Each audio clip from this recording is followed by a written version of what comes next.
Hello everyone out there. You're welcome once more to my platform, another series of verb expression. Like I announced yesterday that I'll be dropping another video on auxiliary verbs or helping verbs. So I would want everybody out there to please pay attention, and at least the first thing you should do is to subscribe or follow my page, and then share this content to your various timelines so students out there all over the world can benefit as you are benefiting right now. Okay, so what we have on the board now is a new topic, a fresh topic, still on the verb expression series, auxiliary verb, and or what we call the helping verb. So today we'll be looking into the meaning of auxiliary verb, and we'll be looking at the types of auxiliary verbs and the various auxiliaries, the various verbs under the two types of the auxiliary verb. Now, first of all, what is an auxiliary verb? An auxiliary verb simply means a helping verb or a verb that is used to assist a main verb in a given sentence. Remember yesterday, the previous video I posted on a main verb that is used alone. So when an auxiliary verb is now used with a main verb, automatically you have formed a verb phrase. Remember what I announced yesterday in the class. The verb phrase, combination of group of words, two or more verb elements used as a group in a given sentence. So what consists of that group of words, or what consists of a verb phrase? One of the elements in a verb phrase is the auxiliary verb. So an auxiliary verb assists the main verb in a given sentence so that that given sentence can have a complete meaning. So we have now the two types. We have the two types of auxiliary verb. We have the primary auxiliary verb, and then we have the modal auxiliary verb. Now take note, I repeat, we have the primary auxiliary verb and then we have the modal auxiliary verb. So the primary auxiliary verb is a type of auxiliary verb that is used to express what we call tenses. Tenses simply means the correlationship between time and action. When time and action is balanced together, the primary auxiliary verb is used to enhance tenses. So we have the three levels of tenses. We have the present tense, the past tense, and the future tense. So the primary auxiliary verbs, they are used together with a main verb to enhance what we call tenses. I'm going to throw more light on this, subsequently. Now, on the other hand, we have the modal auxiliary verb.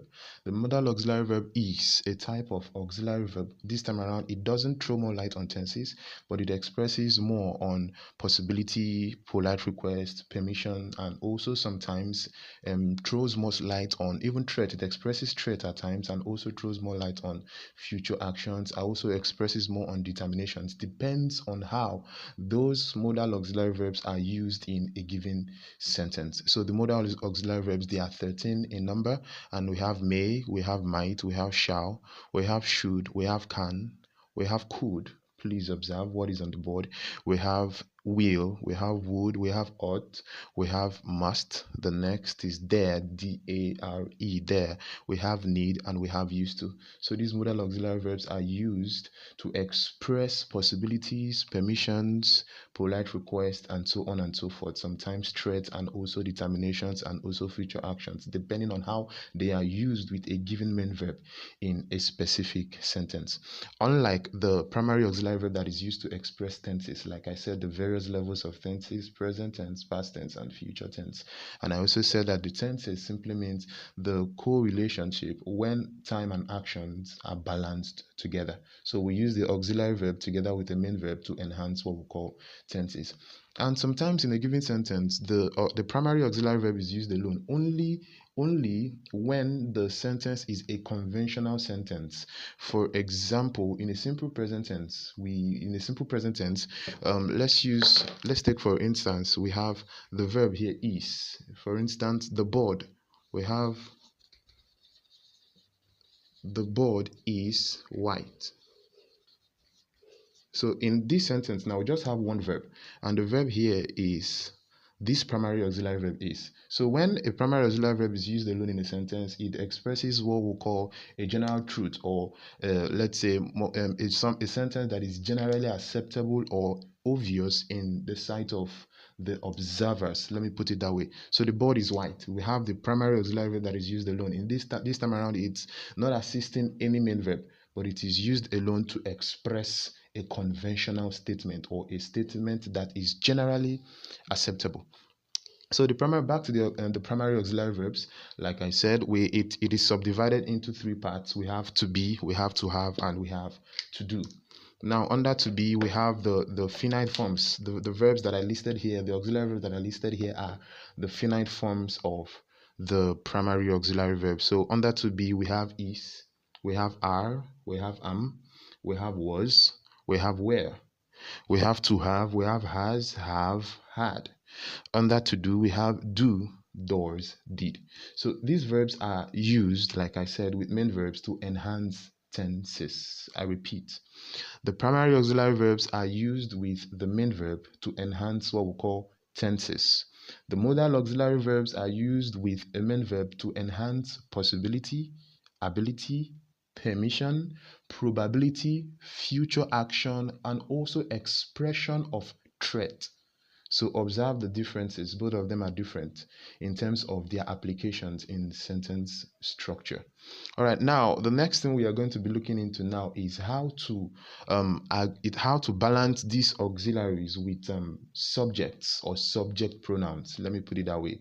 How to balance these auxiliaries with subject pronouns. I repeat, the next thing we are going to look into now is how to balance these auxiliaries with subject pronouns as what we call concord or subject verb agreement. Yes, verb agreement. That is the agreement between the subject pronoun or the subject, which as a noun, and the verb itself.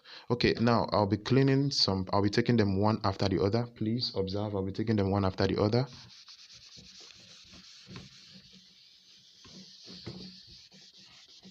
So now I'll be writing out all the subject pronouns for us, and then we'll be trashing out to be. We have the subject pronouns, we have I, we have you, we have we have they, we have he or she. So these are the subject pronouns. Subject pronouns simply means pronouns that plays the function of a subject or comes before a verb in a given sentence. Or subject pronouns are also seen as pronouns that perform an action in a sentence. So now we'll be trashing out with this first one, is. So I, you, we, they, he. So which of these pronouns can balance properly with is? We have the subject pronoun, which is the third person pronoun, is. Now we have the next one, are. We have the third person are pronoun, and then we have the first person plural, we are. This can also go, you are. Please follow up. Now let's go. This can go first person singular. This can go I am. Yes. Then what about was? I was can go. Which other one? Yes. You were. Okay, I was because it is singular. She was. He was. Now we have the final part, which is where. Where you were, we were, they were. So it goes with these three. So this is what I mean by trying to balance these pronouns with the subject pronouns. Now, going back to what I said earlier on, we still have lots of things to do under this part. Still going back to what we treated earlier on, remember I said that an auxiliary verb simply means a verb that assists a main verb in a sentence. I repeat, auxiliary verb simply means a verb that assists a main verb in a given sentence. Auxiliary verb simply means a verb that assists a main verb in a given sentence, and it is divided into two. We have the primary auxiliary verb, and then we have the modal auxiliary verb. Remember, in the primary auxiliary verb, it is used to express tenses when attached with a main verb, while the modal auxiliary verb is used with a main verb to express permission, possibility, probability, future actions, ability, and so on and so forth. So I'll be stopping here, and then I'll be dropping this assignment. Please, we have a main verb here, play. Now use let's use the verbs under to be, use the verb under to have, use the verb under to do, and then merge them with this play to make a sentence. For instance, let's start with to be. They were playing yesterday. Now, in this sentence, we have a verb phrase. Observe, we have one and then we have two, of which were is our auxiliary verb, primary auxiliary, under the family of to be, and then we have playing as our main verb. So when both of them are used together, we have what we call the verb phrase. So I've given an example using where. Now construct other sentences for me. Create verb phrases by merging the auxiliaries with this particular verb, play. So I'll be stopping here and giving room for questions. If there is anything you don't understand, feel free to drop your questions in the comment sections below. Feel free, follow my page. I repeat, follow my page and share this page to your platforms so other students can benefit.